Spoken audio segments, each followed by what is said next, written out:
శ్రీ అరుణాచలేశ్వరాయ నమః. గ్రంథం పేరు కపాలమోక్షం. ఒక ఆత్మయోగి ఆత్మకథ. గ్రంథ రచయిత పరమహంస. అధ్యాయం 59, 3వ భాగం. జిజ్ఞాసికి కర్మచక్ర సాధన అనుభవాలు. యోగమత్తు ఆవహిస్తున్నట్లుగా ఉండగా నాకు తిరిగి నా యోగమిత్రుడైన జిజ్ఞాసి అదే తన ఆత్మసంధానంలోనికి రావటం మొదలైంది అని నాకు అర్థం అవుతూ ఉండగా, శివజ్ఞాని, మీరు మీ దక్షిణాచార విధానంలో తారకరామ బ్రహ్మ అనుగ్రహం పొంది ఉన్నారని నాకు అర్థమైంది. ఈ కర్మచక్ర ఆధీనం కోసం వామాచారంలో నేను అఘోర సాధన కోసం మహాకాశీ క్షేత్రానికి చేరుకుని అక్కడ ఉన్న ఇలాంటి అఘోర సాంప్రదాయాలకు నాంది అయిన కీనారాం సమాధి యొక్క ఆశ్రమానికి చేరుకున్నాను. ఈయన జన్మించిన 3 రోజుల తరువాత 3 యోగులు వచ్చి వీరి చెవిలో ఏదో మంత్రోపదేశం చేసినారని, ఆ క్షణమే ఈయన ఈ ప్రపంచానికి వచ్చినారని గుర్తుగా ఏడవడం ఆరంభించినారట. 9వ ఏటనే భార్యను కోల్పోయేసరికి ఈయన ఆధ్యాత్మిక సాధన కోసం బాబా శివదాస్ దగ్గర శిష్యరికం చేసినారు. వీరి వద్ద నుంచి అఘోరాలకి కులదైవమైన హింక్లాష్ మాత యొక్క బీజాక్షర మంత్రం వీరి యంత్రమును గురుసేవా ఫలితంగా ఇతను పొందటం జరిగింది. కొన్ని నెలల తర్వాత ఈ కీనారాంకి లియారి అనే ప్రాంతం వద్ద హింక్లాష్ మాత దైవ సాక్షాత్కార అనుభూతిని, ఇతనికి ఈమె స్వయంగా అఘోర దీక్షను అనుగ్రహించింది. ఆనాటి నుంచి ఈయన బాబా కినారాంగా ప్రసిద్ధి పొందటం జరిగింది. ఆ తరువాత ఈయన కాశీక్షేత్రానికి చేరుకొని తన అఘోర సాధనను కొనసాగించడం ఆరంభించాడు. ఈయన సిద్ధి పొందే సమయానికి శ్రీ దత్తస్వామి ప్రత్యక్షమై నా చేతిని తిను అంటూ తన చేతిని నరికి ఇవ్వగానే, అయ్యో, నా దైవమైన మీ చేతిని నేను ఎలా తినగలను అని ఈయన ఒక లిప్త కాలంలో అనుకున్నాడట. దానితో దత్తస్వామి, అయితే నీవు ఇంకా నాది నీది అనే భేదభావంలోనే నీ సాధన ఉంది. నీకు ఏకబ్రహ్మ పదార్థంగా కనిపించడం లేదా? నేను నీవు ఒకటే కదా అంటూ అంతర్ధానమైనాడు. అప్పుడు గాని తను చేసిన తప్పు ఏంటో తెలియరాలేదు. మరికొన్ని సంవత్సరాల తర్వాత దత్తస్వామి కనిపించగానే ఆయన, నీకు ఏం కావాలి అన్నాడట. దానికి ఆయన వెంటనే, మీకు ఏం కావాలో చెప్పండి, అది మీకు ఇస్తాను అనగానే, సిద్ధి పొందినావు అని దీవించి అదృశ్యమైనాడట. ఆనాటి నుంచి అఘోర మతానికి ఆద్యుడిగా శ్రీ దత్తస్వామి ఆరాధ్య దైవంగా హింక్లాష్ మాత ఈ కినారాం సాంప్రదాయ గురువుగా ఉండడం జరిగింది.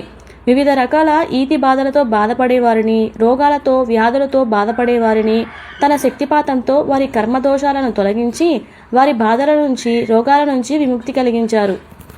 ఇలా 175 సంవత్సరాలు జీవించి జీవసమాధి చెందినప్పుడు ఆయన గురువైన బాబా శివదాస్ ప్రసాదించిన హింగ్లాష్ మాత యంత్రమును ఈ సమాధిలో ఉంచి సమాధి చేయటం జరిగింది. ప్రస్తుతం ఈ సమాధి వారణాసిలోని రవీంద్రపురిలోనే ఆశ్రమంలో ఉంది అని చెప్తూ, నేను ఈ జీవ సమాధిని దర్శించుకుని అక్కడున్న ఈ సాంప్రదాయ గురువుని కలిసి అఘోర సాధనా విధానం దీక్షను తీసుకొని సాధనకు ఉపక్రమించాను. దట్టమైన శ్మశానానికి వెళ్ళి అర్ధరాత్రి పూట ఒంటరిగా ఏకాంతంగా నగ్నంగా చేరుకున్నాను. నాతో పాటుగా పంచమాంస సాధన ఒక శవం మీద కూర్చొని చేయడం ఆరంభించాను. పంచమాంసములు అనగా కుక్క, గుర్రం, ఏనుగు, ఆవు, మనిషి శవమాంసాలన్నమాట. వీటి మాంసం తినటం వలన పంచ ఇంద్రియ జ్ఞానాల మీద ఆధిపత్యం కలుగుతుంది. అనగా కుక్క మాంసం తినటం వలన వాసన గ్రహించే శక్తికి కారకమైన ముక్కు మీద, అలాగే గుర్రం మాంసం తినటం వల్ల వినికిడి జ్ఞానం కలిగించే చెవుల మీద, అలాగే ఏనుగు మాంసం తినటం వల్ల స్పర్శ ఆనందం కలిగించే చర్మం మీద, ఆవు మాంసం తినటం వలన రుచిని కలిగించే నాలిక మీద, చచ్చిన మనిషి మాంసం తినటం వలన చూపును కలిగించే కన్నుల మీద ఆధిపత్యం కలుగుతుంది. ఈ పంచమాంసాలను అలాగే ఈ జీవుల మలం, మూత్రం, రక్తం, వీర్యం సేకరించి వీటిని కలుపుతూ ఒక కపాలంలో వీటితో ఉడికించి కొన్ని ప్రత్యేక తాంత్రిక విధానాలతో సాధనలు చేస్తూ ఈ ఆహారమును ప్రతిరోజు తింటూ ఉంటే, ఇలా క్రమం తప్పకుండా వేళ తప్పకుండా 12 నెలల నుంచి 12 సంవత్సరాలు తినేవారికి 10 ఇంద్రియాల మీద ఆధిపత్యం కలిగి జితేంద్రియుడు అవుతాడు. అఘోర సాధన, పంచమాంసభక్ష సాధన అంటే ఈ జంతువులకి ఉన్న అతీంద్రియ శక్తులు ఈ సాధకుడిలో ప్రవేశించి వాడికి జితేంద్రియ అనుభూతిని కలిగించడం జరుగుతుంది. నేను ఇలాంటి సాధనా స్థితిలో ఉండగా నాలోని కుండలిని శక్తి కాస్త ఆజ్ఞాచక్రానికి చేరుకొని అటు పిమ్మట గుణాచక్రం దాటి కర్మచక్రంలోనికి ప్రవహిస్తూ ఉండగా, అఘోర సాధన అంటే శవాల సాధనం కాదని, నగ్న పూజల ఆరాధన కాదని, శ్మశానముల జీవనం కాదని, నిజానికి అఘోర సాధన అంటే పదార్థం మాయను దాటి ఏకబ్రహ్మ పదార్థంగా ఈ విశ్వమును చూడగలగటం దీని సాధన ముఖ్య ఉద్దేశమని, అందుకే ఈ సాధన అనుభూతి కోసం పంచమాంస సాధనా విధి విధానం పెట్టడం జరిగిందని, పదార్థం దాటితే కానీ యథార్థం అర్థం కాదని, అంటే ఈ సాధన ద్వారా నిజమైన అఘోర్లు తమకున్న పదార్థం మాయలను దాటుకోవటానికి, తొలగించుకోవటానికి, అసలు సిసలైన బ్రహ్మజ్ఞాన అనుభూతి అనగా ఏకబ్రహ్మ పదార్థం అనుభూతి కోసం ఈ అఘోర సాధన చేసే అఘోరులని అనగా ప్రేమ లేని వాళ్ళు, మానవత్వం లేని వాళ్ళు, కర్మలు సంపూర్తిగా నిర్వహించలేని వాళ్ళు, స్వార్థగుణం ఉన్నవాళ్ళు, బంధాలకు విలువ ఇవ్వలేని వాళ్ళు, పరస్త్రీ లేదా పరపురుష వ్యామోహం పొందిన వాళ్ళు వీళ్ళకి చచ్చిన శవాలులాగా కనపడతారు. అలాగే వీళ్ళు ఉన్న ప్రపంచం అంతా వీరికి శ్మశాన క్షేత్రంగా కనపడతారని, ఇలాంటి జీవులంతా కూడా వీరికి బతికున్న శవాలుగా కనపడతారని, అంటే వీరికి చచ్చిన శవాలకి బతికిన శవాలకి భేదజ్ఞానం ఉండదని, నగ్న పూజలు ఆరాధన వలన సిగ్గు భయాలు తొలగించుకోవడానికి ఉపయోగపడుతుందని, ఇలా ఏకైక భౌతిక పదార్థం చూపించే విభిన్న స్వరూపాలు, ఏకైక స్వరూపం అని బ్రహ్మ పదార్థం అని అనుభూతి కోసం ఈ సాధన ఉన్నదని అనుభూతి పొందుతూ ఉండగా లీలామాత్రుడైన అఘోర దత్తమూర్తి కనిపించేసరికి నాకు యోగమత్తు నెమ్మదిగా ఆవరించడం మొదలైంది. కొన్ని రోజుల తర్వాత నేను తినే పంచమాంసాలు కాస్త పంచభక్ష పదార్థాలుగా మారడం ఆరంభమైంది. కుక్క మాంసం తిన్న సిద్ధయ్యకి అది కాస్త తీపి పదార్థాలుగా మార్చిన శ్రీ పోతులూరి వీరబ్రహ్మేంద్ర స్వామి లీల, అలాగే ఒక ముస్లిం తనకి పెట్టిన మాంస పదార్థాలు అరటి పండ్లుగా మార్చిన శ్రీ గురు రాఘవేంద్ర స్వామి లీలలు నాకు స్ఫురణకు రావటం ఆరంభమైంది. అంటే మన దృష్టిలోనే శుద్ధ అశుద్ధ పదార్థాలుగా ఆహారము మలము అనే భావాలు ఉంటాయని, ఆహారం మానవ జీవులకి ఆహారమైతే మలము అనేది పందులకి ఎలా ఆహారంగా మారుతుంది అంటే నిజానికి ద్వంద్వ భావాలు లేవు, ఏకభావం మాత్రమే, ఏక పదార్థం మాత్రమే ఉన్నది. కానీ మనకున్న త్రిగుణాల మాయ వలన మన ఇంద్రియాలు కలిసి ద్వంద్వ పదార్థములులాగా ఏర్పరుస్తున్నాయని, ఏకైక బ్రహ్మ పదార్థం కాస్త విభిన్న నామరూప భౌతిక పదార్థాలుగా కేవలం కనపడుతోందని, అది సత్యం కాదు అని నేను నా జీవ పదార్థ మాయను దాటిన తరువాత యథార్థ జ్ఞానమైన బ్రహ్మ పదార్థంగా అంతటా కనబడటం ఆరంభమైంది. దానితో నేను కర్మాతీత స్థితికి చేరుకోవడం జరిగింది. ఇన్నాళ్ళు అంతా నేనే చేస్తున్నాను అని అనుకున్న నా జీవ దేహం కాస్త చేసేది పొందేది నేను కాదని, నేను కేవలం నిమిత్త మాత్రమేనని స్ఫురణకు రాగానే కర్మ చేయడానికి ఫలితం పొందటానికి ఏమీ లేదని, చేయడానికే పొందటానికి ఏమీ లేదని, అంతా మనమే చేస్తున్నామని, మనమే ఏదో పొందుతున్నామని, వివిధ రకాల మోహ మాయ భ్రమ భ్రాంతులలో వివిధ నామరూపాల స్వరూపాలలో కనబడుతున్నదని, నిజానికి ఇదంతా త్రిగుణాల వలన ఏర్పడిన కర్మలు చేయటం వలన వచ్చే ఫలితాలు, కర్మ ఫలితాలే కారణమవుతుందని, కర్మరాహిత్యం పొందిన వాడికి పాపపుణ్యాలు కర్మ ఫలితాలు ఉండవని, తామరాకు మీద నీటిబొట్టులాగా నేను కర్మలు చేస్తున్నానని అనుభూతి కలగసాగింది అంటూ, అజ్ఞానమనే అంధకారంలో ఉన్నప్పుడు ఏం కావాలంటే అది అన్నీయూ పొందినట్లుగా కనపడుతుంది జీవా. జ్ఞానోదయమయ్యాక ఏం కావాలని అనిపించదు, ఏమి పొందిననో అనుభూతి ఇవ్వదని తెలుసుకో జీవా. మేఘాన్ని చేసింది జ్యోతి, జ్యోతినే మూసింది మేఘం, మేఘాన్ని చేర్చేది గాలి, మేఘాన్ని చెరిపేది గాలి. బంధాలు కలిగించు మనస్సు, బంధాలు తొలగించు మనస్సు. జీవులలో చేరింది ఆత్మ, ఆత్మనే మరిచేది జీవి.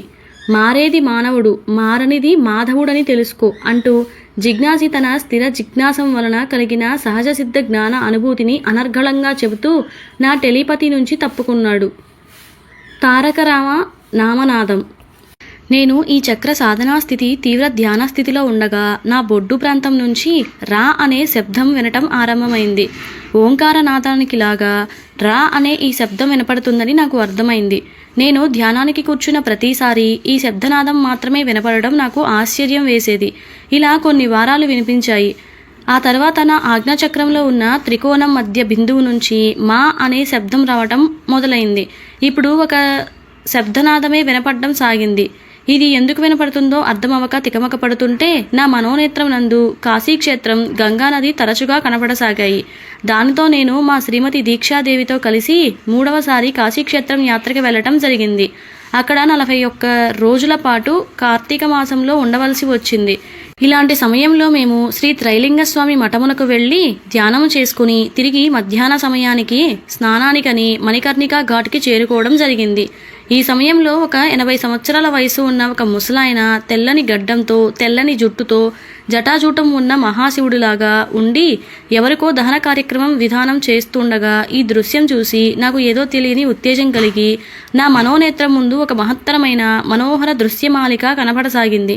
అది ఏంటంటే, మృతజీవి సూక్ష్మ శరీరము కాలభైరవ స్వామి తన కొరడాతో 8 కొరడా దెబ్బలు కొట్టగా స్పృహ తప్పటం, ఇంతలో అమ్మవారు ఈ జీవాత్మకి విసనకర్రతో విసురుతూ ఉండగా గణనాథుడు తన తొండంతో గంగానది నీటిని తీసుకొని ఈ మృతదేహానికి గంగా స్నానం చేస్తూ ఉండగా మహాశివుడు ఇతని కుడిచెవి యందు తారకరామ మంత్రమును ముమ్మారు చెబుతూ ఉండగా అతనికున్న సర్వ పాపాల నుంచి, సర్వ కర్మల నుంచి, సర్వ జన్మల నుంచి విముక్తి చెందినవాడై ఆ జీవాత్మ కాస్త దివ్య ఆత్మగా మారటం నేను గమనించే లోపల నా మణిపూరక చక్రం బొడ్డు నుంచి రా అనే అక్షరం, అలాగే ఆజ్ఞాచక్రం బొట్టు పెట్టుకునే భ్రూమధ్య ప్రాంతంలో మా అనే శబ్దం నాదం ఏకకాలంలో రామ అనే శబ్దంగా మారి ఇదే అసలు సిసలైన తారకరామ మంత్రమని, తారక బ్రహ్మమని అనుభూతి కలుగుతూ ఉండగా ఏవో గ్రహాలు, గ్రహశకలాలు కనపడుతూ, నక్షత్రాలు, గ్రహమండలాలు, నక్షత్ర మండలాలు కనపడుతూ 477 సంఖ్య మాత్రం చాలా స్పష్టంగా కనపడసాగింది. ఇది దేనికి సంకేతం అని నేను అనుకుంటూ ఉండగానే ఈ దివ్య దృశ్యమాలిక కాస్త అదృశ్యమైంది. ఇలాంటి స్థితిలోనే మహమ్మద్ ప్రవక్తకి కూడా 786 సంఖ్య కనపడి ఉండాలి. అందుకే వారు తమ అర్ధచంద్రాకారము దగ్గర 786 సంఖ్య వేసి ఉండాలని, అలాగే యేసు ప్రభువు కూడా 343 సంఖ్య కనబడినట్టు వారి చరిత్రలో ఉంది. అలాగే మన జిజ్ఞాసికి కూడా తన ధ్యానంలో 480 సంఖ్య కనపడినట్లుగా చెప్పడం జరిగింది. ఈ అంకెల గారడీ నుండి భవిష్యత్తు చెప్పే సంఖ్యాశాస్త్రం అభివృద్ధి చెంది ఉండాలని నాకు అనిపించసాగింది. అంటే మణికర్ణికా ప్రాంతంలో మహాశివుడు చేసే తారకరామ ఉపదేశం నిజమేనని, ఇలాంటి అనుభూతి తాను కూడా పొందినానని రామకృష్ణ పరమహంస జీవిత చరిత్రలో చదవటం లీలగా గుర్తుకు వస్తూ ఉండగా, అందుకే కాబోలు కాశీక్షేత్రంలో ప్రతి జీవి కూడా తన కుడి చెవిని పైకి అనగా ఆకాశం వైపుకు పెట్టుకొని చనిపోవడం ఈ తారకరామ మంత్రోపదేశం కోసమని నాకు తెలియగానే నాలో తెలియని ఆనంద ఉత్తేజం కలుగుతూ ఉండగా రోడ్డు మీద అక్కడక్కడ కోతి, పిల్లలు, కుక్క, పిల్లి, గాడిద, గుర్రం, ఆవు, ఎద్దు, కాకి, పిచుక, బాతు, అనాథ శవం యొక్క కుడి చెవులు ఆకాశం కేసి చూడటం నా ప్రత్యక్ష అనుభవం పొందుతూ కాలభైరవమూర్తి దర్శనం చేసుకుని వారు అనుమతితో పవిత్రమైన కాశీక్షేత్రమును వదిలి వెళ్ళుటకు అనుమతి తీసుకుని వస్తూ ఉండగా అక్కడ ఒక యోగి నాకు కనిపించి తన యోగదండమును నాకు ఇస్తూ, తారకరామ దీక్షను పొందినావు, దీనితో ఈ సాధనా దీక్ష గావిస్తూ బ్రహ్మదదాకార స్థితికి చేరుకోమని ఆశీర్వాదం చేసి ఏమీ ఆశించకుండా ఆ కాశీ విశ్వనాథుడి గుడివైపుకు వెళ్ళిపోయినాడు.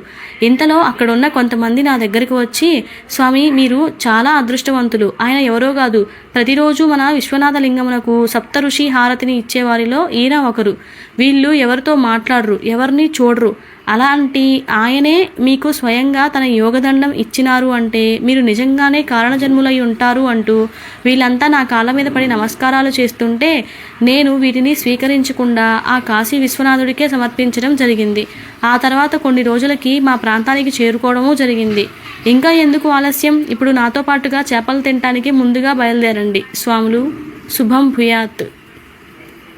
గమనిక: ఈ చక్రస్థితిలో మనకి శ్రీరాముడి విగ్రహాలు, శుద్ధ స్ఫటిక లింగము, ఒక స్ఫటిక మాల, యోగదండం, నిజరూప శ్రీరామ దర్శనాలు అదే దక్షిణాచారం వస్తే కలుగుతాయని నాకు అర్థమైంది. అలాగే తప్పకుండా ఏదో ఒక శ్రీరామ క్షేత్రానికి వెళ్ళి వారి నిజరూప దర్శనం అనుభూతి పొందడం జరుగుతుంది.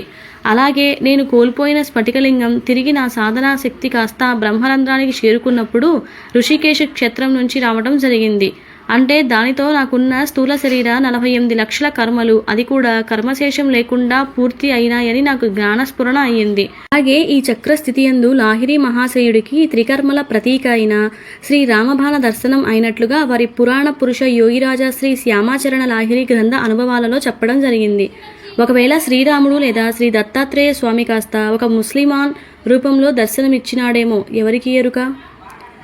నా సాధనా పరిసమాప్తి సమయంలో అయోధ్య క్షేత్ర సందర్శనానికి వెళ్ళడం జరిగింది. అక్కడ ఒక యువ సాధకుడు ఏదో తెలియని ధర్మ సందేహంతో ఉన్నాడని నాకు అనిపించి వారి దగ్గరికి వెళ్ళి అడిగితే అతను వెంటనే, స్వామి, భోగి తన కూటి కోసం కర్మలు చేస్తే యోగి తన కాటి కోసం కర్మలు చెయ్యక తప్పదు కదా, మరి ఈ కర్మలు కాస్త కర్మబంధనం కాకుండా ఎలా ఉంటాయి అని అడిగాడు. అప్పుడు మేము వారితో, ప్రతి జీవి కూడా తన జీవనం కోసం ఏదో ఒక కర్మ చెయ్యాలి, కానీ ఈ కర్మలు చేసేటప్పుడు స్వార్థంతో కానీ, రాగద్వేషాలతో కానీ, కామంతో, మోహంతో, వ్యామోహంతో, అతి ప్రేమతో, అసూయతో, కోపంతో, ఆవేశంతో, అశ్రద్ధతో, పెద్ద ఆసక్తి లేకుండా అనాసక్తితో ఏదో ఆశించి చేయకుండా ఫలితాలు ఆశించడంతో ఇలా భావాలతో ఈ కర్మలు చేయటం వలన అవి కాస్త కర్మబంధనాలుగా మారుతున్నాయి. వీటి వలన వారికి మీరు రుణపడడం కానీ లేదా వాళ్ళు మీకు రుణపడడం కానీ జరుగుతుంది. ఉదాహరణకి మీరు ఉపకారం చేయటం వల్ల మీకు రుణపడి ఉంటారు కదా, అదే అపకారం చేయటం వల్ల మీరు వాళ్ళకి రుణపడతారు. ఈ రుణాల నుంచి విముక్తి పొందుటకు కర్మలు చేయాల్సి వస్తుంది. ఈ కర్మల కోసం జన్మ ఎత్తవలసి వస్తుంది. అది కాస్త పునర్జన్మ కారకమైన జన్మచక్రం ఎత్తవలసి వస్తుంది. అదే మీరు మంచి ఆలోచనలతో ఇతరులకు హాని లేకుండా మీరు ప్రతిఫలం ఆశించకుండా కర్మ ఫలితమును దైవానికి అర్పణ చేస్తూ కర్మలు చేయగలిగితే అది కాస్త నిష్కామ కర్మగా మారి మీకు ఆ కర్మబంధం నుంచి విముక్తి కలిగి కర్మ విముక్తి పొంది కర్మరాహిత్య స్థితిని పొందటం వలన ఆ తర్వాత వచ్చే జన్మరాహిత్యమును పొందటం జరుగుతుంది. ఇదియే ఈ చక్ర ఆధీనం అవుతుంది. అంటే నిజానికి చక్రాలు జాగృతి అంటే ఆయా చక్రాలలోని కర్మల మాయలన్నమాట. అదే చక్రశుద్ధి అంటే పాపకర్మలు చేయడానికి అవకాశాలు ఉన్నా చేయకపోవటమే, వాటి యందు నిగ్రహం పొందటం అన్నమాట. అదే ఆధీనం అంటే ఈ చక్రాలలో ఉండే వాటి మీద ఆధిపత్యం సంపాదించుకోవడం అన్నమాట. ఉదాహరణకి ఈ కర్మచక్రంలో కామం అనే కర్మనే చూద్దాం. పరస్త్రీ లేదా పరపురుషుల కామకోరిక నిద్రలేస్తే మీ చక్ర జాగృతి అవుతుంది. అదే ఈ పరస్త్రీ పురుష కామం యందు మాయలో అతిమోహ మాయ అయి జన్మకి కారణమవుతుంది. వివాహం చేసుకొని వీటి యందు నిగ్రహంగా పాతివ్రత్య ధర్మంతో ఉంటే ఈ చక్రం శుద్ధి అవుతుంది. వివాహం అయినా కూడా పాతివ్రత్య ధర్మం తప్పితే అది కాస్త కామమాయగా మారి ఆ కామమాయకు గురై పునర్జన్మలకి కారణమవుతుంది. అదే తప్పులు చేసే అవకాశాలు వచ్చినా కూడా ఎంతో నిగ్రహంతో మీరు ఉండగలిగితే కామం మీ ఆధీనంలో మీ అదుపులో తెచ్చుకుంటే ఈ చక్ర ఆధీనం అయినట్లుగా భావించుకోవాలి. అంతేకాని చక్ర జాగృతి శుద్ధి ఆధీనం అంటే ఏంటో అనుకోకండి. ఏవో శక్తులు అనుభూతులు అనుభవాలు కలుగుతాయని అనుకోకండి. మనస్సు యందు కోరిక కలగటంతో చక్ర జాగృతి అయితే ఈ కోరిక హితమైతే పాపం అయితే చక్ర శుద్ధి. అలాగే ఈ కోరికను మీ అదుపులో ఉంచుకుంటే ఆ చక్రం స్వాధీనం అయినట్లే. లేదంటే ఆ కోరిక మిమ్మల్ని అదుపులో ఉంచుకుంటే చక్ర మాయకు గురవుతున్నారన్నమాట. జన్మలకి కారణాలు కర్మలు. వీటికి కారణం త్రిగుణాల మాయ. దీనికి కారణం స్థిర మనస్సు స్థిరబుద్ధి లేకపోవడం అన్నమాట. ఇట్టి కర్మరాహిత్య స్థితి కోసం సాధకులు తమ కర్మచక్ర ఆధీనం కోసం ఇక వామాచారం అయితే పంచమాంస భక్షణ, అదే దక్షిణాచారం అయితే కేచరి ముద్ర సాధనతో నాలుక యొక్క వాక్యం భక్షణ చేయాలని తెలుసుకో. మరి ఈ రెండు కూడా చేయలేని వారు ఈ కర్మచక్ర స్థితులను కోసం అర్ధ పురుషార్థం అనగా ధర్మ సంపాదన కలిగి ఉంటే చాలు. మీ కష్టమే మీ సంపాదనగా జీవించాలి. అనాలోచితంగా వచ్చిన డబ్బు మీద ఆశపడకూడదు. ఇతరుల నుంచి వచ్చిన ఆస్తులు సంపాదన మోసంతో స్వార్థంతో వారి నుంచి ఆశించకూడదు, లాక్కోకూడదు. ఇతరుల నుంచి ఉచితంగా ధనం ఆశించకూడదు. ప్రలోభాలతో మోసాలతో ఇతరుల సొమ్మును దొంగతనం చేయకూడదు. దొరికినది ఎవరితో వారికి ఇవ్వాలి, లేదంటే సంబంధిత కార్యాలయాలలో నిజాయితీగా ఇవ్వాలి. అంతేగాని మీకు మోసపోతూ ఇతరుల ధనం కోసం మోహం చెందరాదు. డబ్బులు సంపాదనే జీవిత పరమావధి కాకూడదు. మన జీవితానికి ఎంత అవసరమో అంతే దానిని నిజాయితీగా ధర్మయుతంగా సంపాదించుకోవాలి. ధనం కొంతమేర మనల్ని రక్షిస్తుంది. దాని పరిధి దాటితే మీరు సంపాదిస్తే దానిని మీరు రక్షించే పరిస్థితికి అవుతుంది. గడ్డివాము దగ్గర కుక్క కాపలాగా ఈ అధిక ధనముకు కాపలా కాయాలి. కుక్క ఈ గడ్డి తినలేదు, వేరే వారిని తిననీయదు. సంపాదించిన డబ్బు ఖర్చు పెట్టి అలాగని దాచుకోలేదు. రాజు సొమ్ము రాళ్లపాలు అవ్వక తప్పదు కదా. వాడికి పనికిరానట్లుగా అధిక ధన సంపాదన కూడా ఒక మాయగా మారుతుందని మన పూర్వీకులు గ్రహించి సాధకులు తమకు ఎంత అవసరమో అంతే సంపాదన ధర్మయుక్తంగా సంపాదించు కలిగితే ఈ కర్మచక్ర స్థితులు కలుగుతాయని గ్రహించండి అని వారికి చెప్పి ఇతడితో నాకున్న ప్రారంధ కర్మ ఈ విధంగా తీరిందని, దీనికోసమే నేను ఈ క్షేత్ర దర్శనం కోసం వచ్చినానని నాకు జ్ఞానస్ఫురణ కలిగింది.